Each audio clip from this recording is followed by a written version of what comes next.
¿Cómo están? Un nuevo encuentro de Construyendo Historias. Hoy nos encontramos frente a la Universidad Nacional del Litoral, un edificio emblemático para nuestra ciudad y para la educación pública. Recordemos que la Universidad Nacional del Litoral se creó en el año 1918, un año posterior a lo que fue la reforma universitaria en Córdoba en el año 1918. Vamos a estar recorriendo esta histórica casa de estudios, principalmente conociendo detalles de su construcción y su rica historia. Invitamos a que nos acompañen.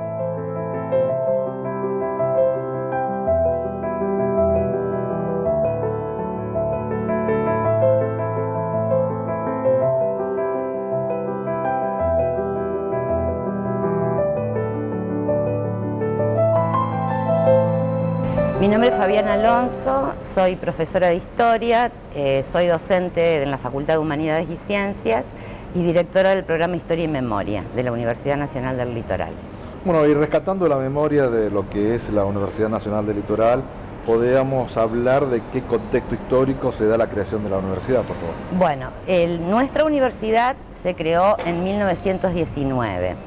Para entender el porqué de su creación, tenemos que tener en cuenta algunas cuestiones del contexto de la época, sobre todo de los inicios del siglo XX y fines del siglo XIX también, en el momento en el cual Santa Fe atraviesa por un proceso de modernización, como otras ciudades del país.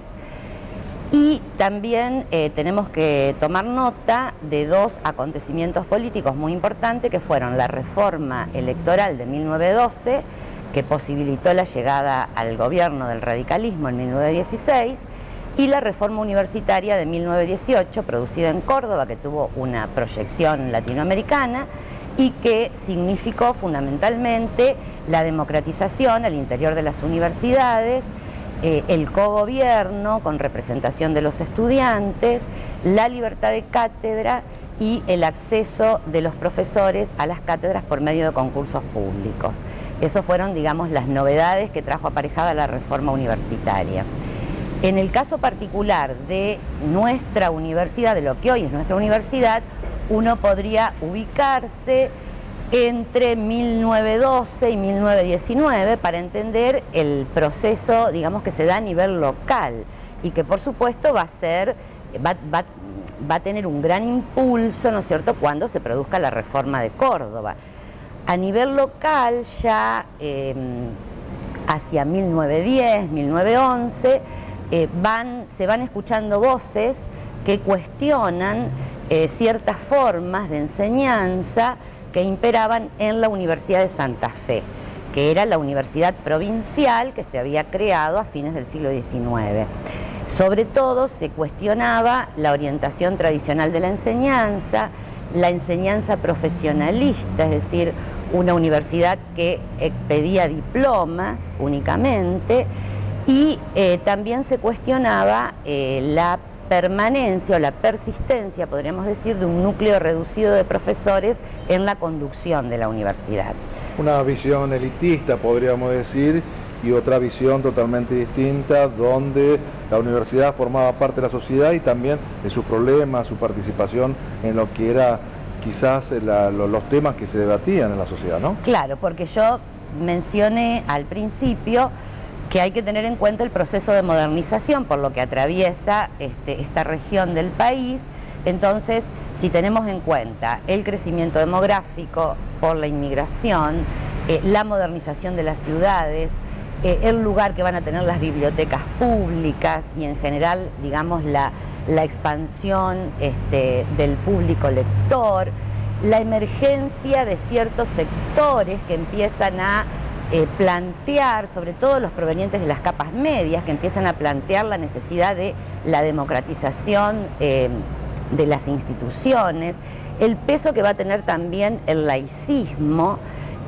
Tengamos en cuenta que a principios de siglo se crean el Colegio Nacional y la Escuela Normal Mixta, que formaba maestros. Entonces hay una serie de cambios que implican una modernización de la sociedad, ¿no?, y de los modos en que los distintos sectores se posicionan en el debate público.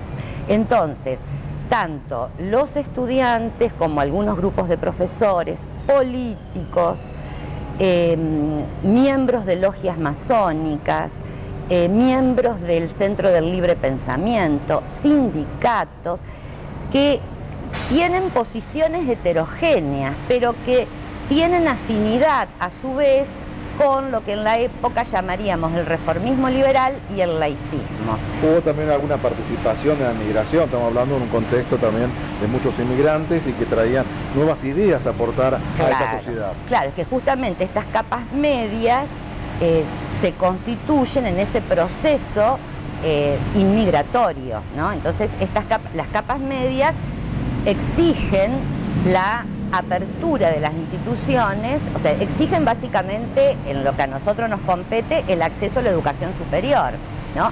Entonces, yo te decía que entre 1912 y 1919 se va constituyendo una serie de grupos que presionan a las autoridades para lo que en la época se llamaba la nacionalización de los títulos y además para la creación de una universidad nacional en Santa Fe.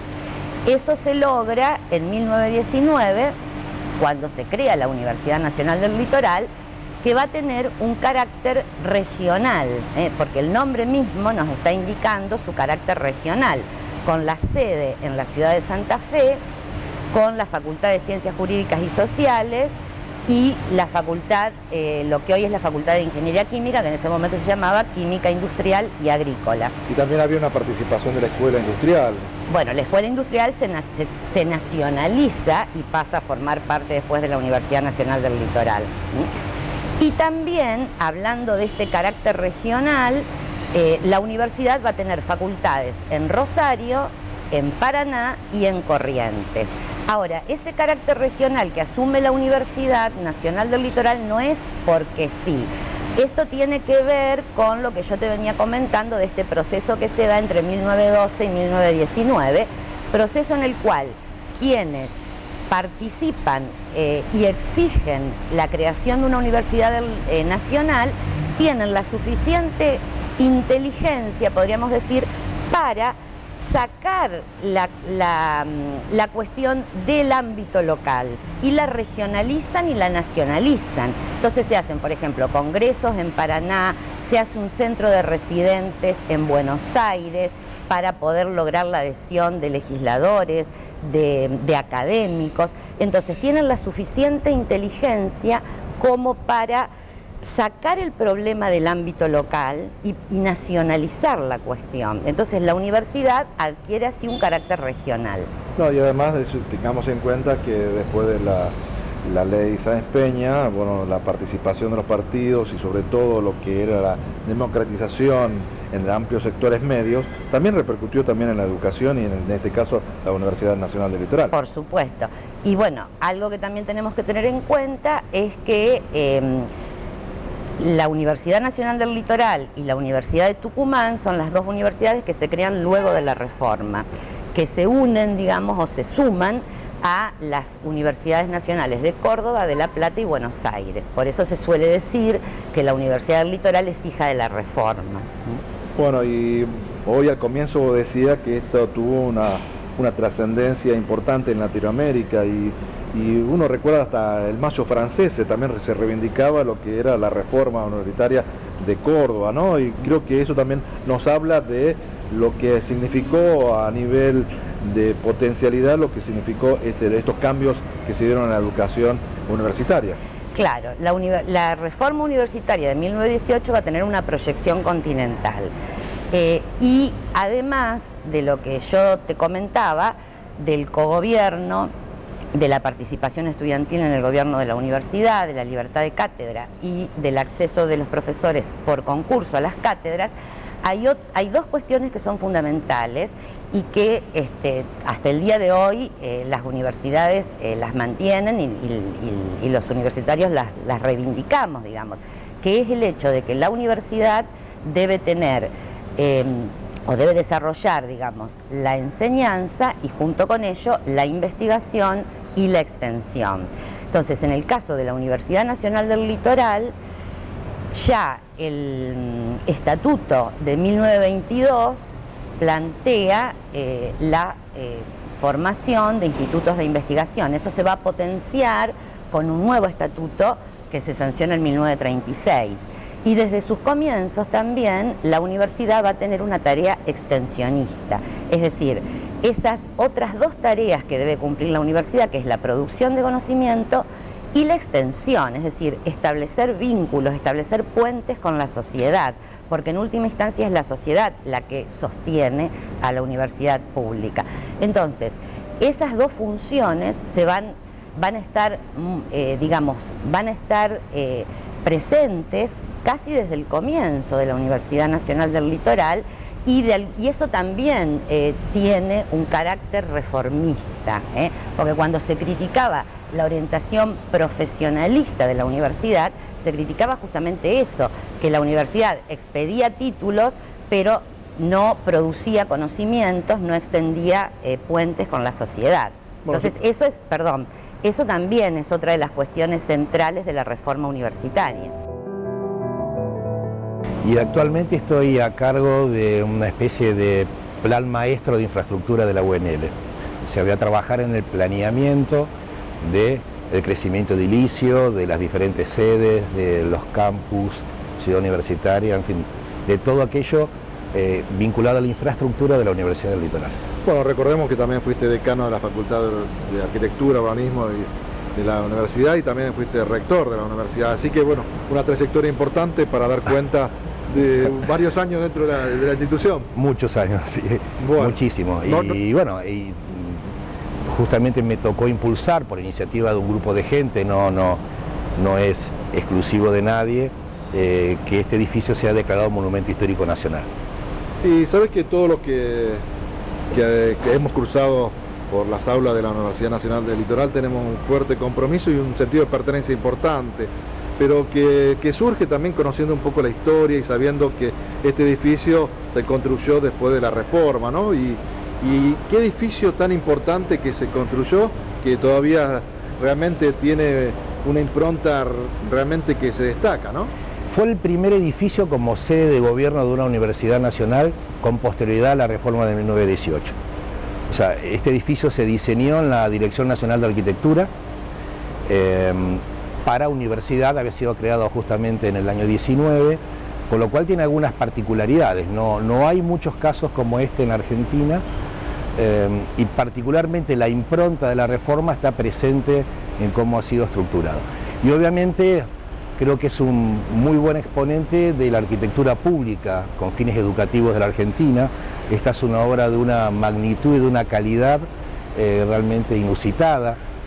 Lo podrán corroborar todos aquellos que lo conocen o que la visitan en alguna oportunidad, por lo cual estamos muy orgullosos y de algún modo tanto su valor arquitectónico como el valor simbólico de la universidad en su rol protagónico de la región y habiendo sido sede de dos reformas constitucionales, de alguna manera motivaron la iniciativa para que sea declarado Monumento Histórico Nacional, cosa que ha ocurrido el año pasado.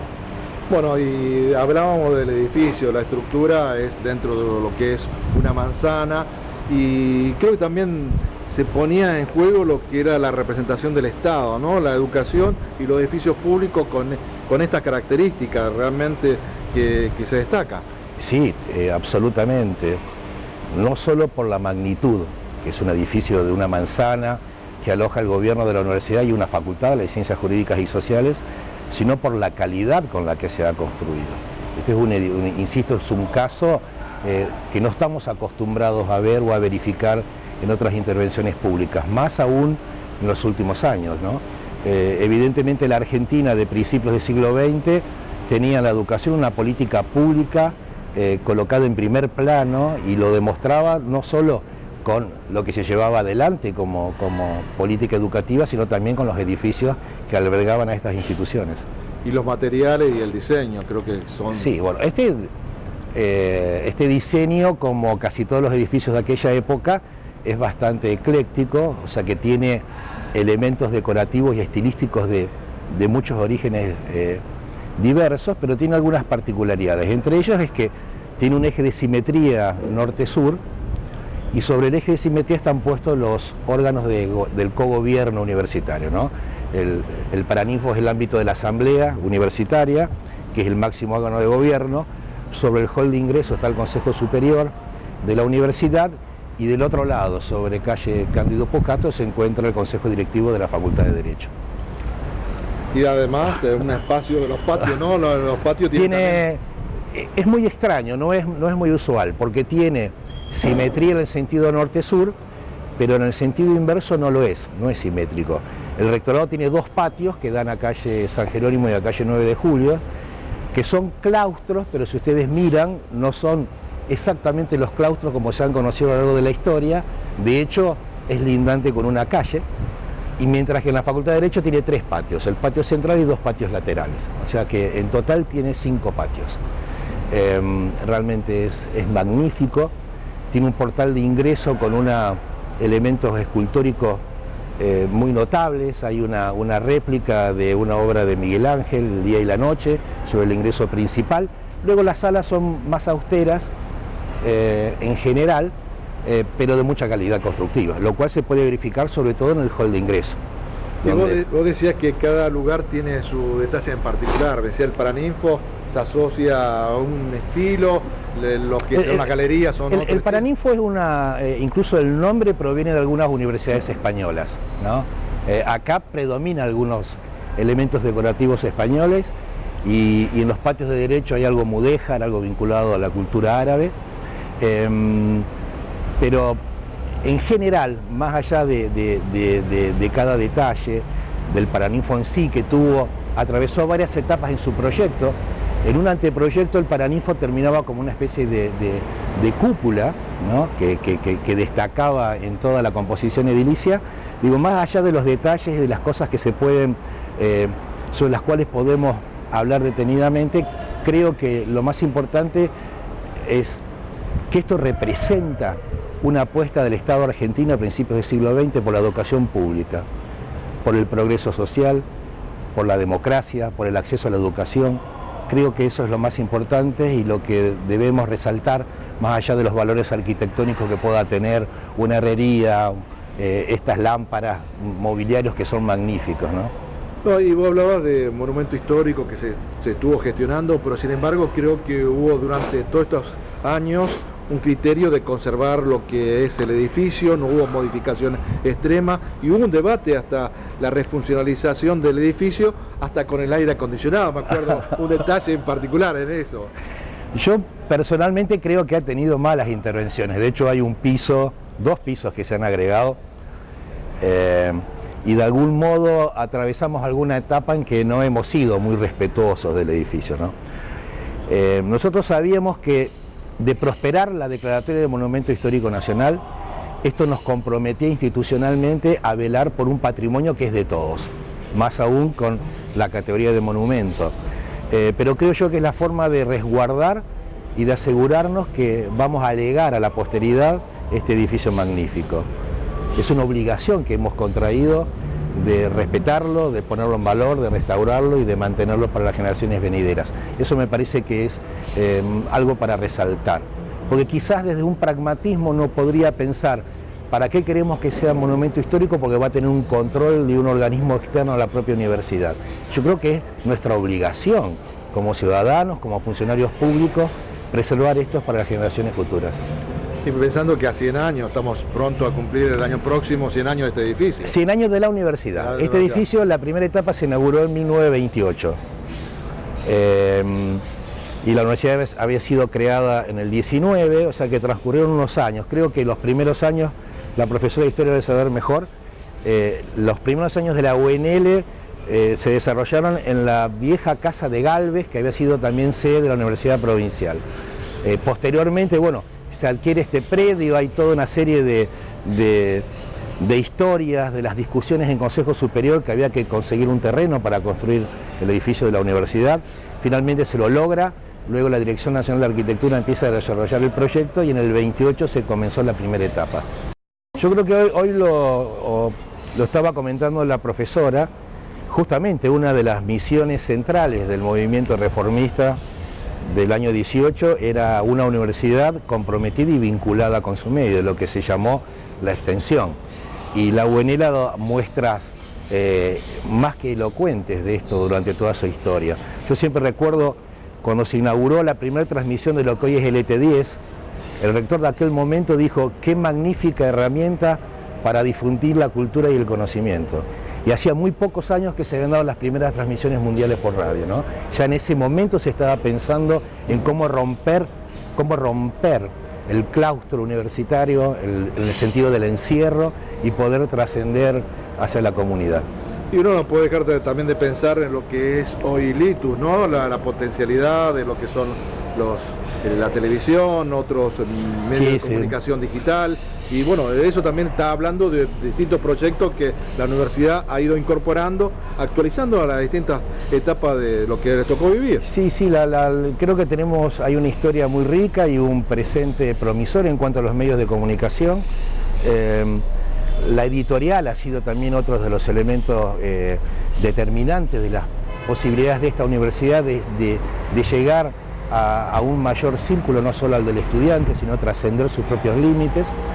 Y bueno, tenemos la obligación en este momento de velar por este patrimonio, de seguir construyéndolo, porque es una construcción colectiva, y de hecho nos hemos propuesto firmemente comenzar en breve la restauración de la fachada principal, y realmente nos interesaría poder celebrar el centenario de la UNL con la fachada restaurada. Bueno, y sin pintura. Restaurada. Restaurada. Bueno. Con las técnicas de restauración que correspondan.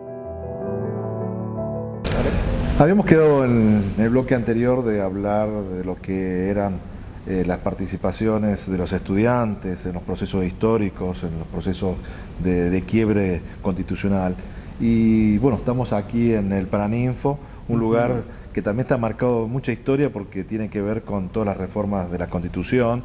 Y bueno, estas dos cosas que se cruzan, la participación del estudiante y también la vida institucional de nuestro país, ¿no? La Universidad Nacional del Litoral ha tenido siempre un movimiento estudiantil muy potente, digamos, que se ha manifestado en innumerables ocasiones. Por ejemplo, bueno, frente a la intervención de 1966, por nombrar una de las tantas rupturas del orden institucional en la Argentina que impactó directamente en la universidad, ¿no es cierto? También en las últimas etapas de la dictadura y con la recuperación democrática de 1983, el movimiento estudiantil tuvo una participación importante, y acá en el Paraninfo, que es donde estamos, bueno, ha habido muchísimas manifestaciones del movimiento estudiantil en asambleas, en diversos debates. Este es el lugar público por excelencia, digamos, de la universidad. Es quizá el ámbito en el que mejor se representa el carácter público de la universidad, porque es un espacio abierto a la comunidad. Y también es muy importante para la vida universitaria, en el sentido que aquí se desarrolla la asamblea universitaria, aquí se eligen al rector y al vicerrector, aquí asumen las autoridades. Entonces este lugar es realmente emblemático de la universidad y de la ciudad. Bueno, y la otra cuestión que yo te había planteado es los constituyentes. Los constituyentes estuvieron presentes acá, en estas sillas, claro, reformuladas, cambiadas, pero bueno, en este espacio donde tiene un gran valor también simbólico. Exactamente, aquí se desarrollaron las dos reformas de la Constitución, tanto la de 1957 como la de 1994, dos de las reformas, ¿no es cierto?, que tuvo la Constitución Nacional.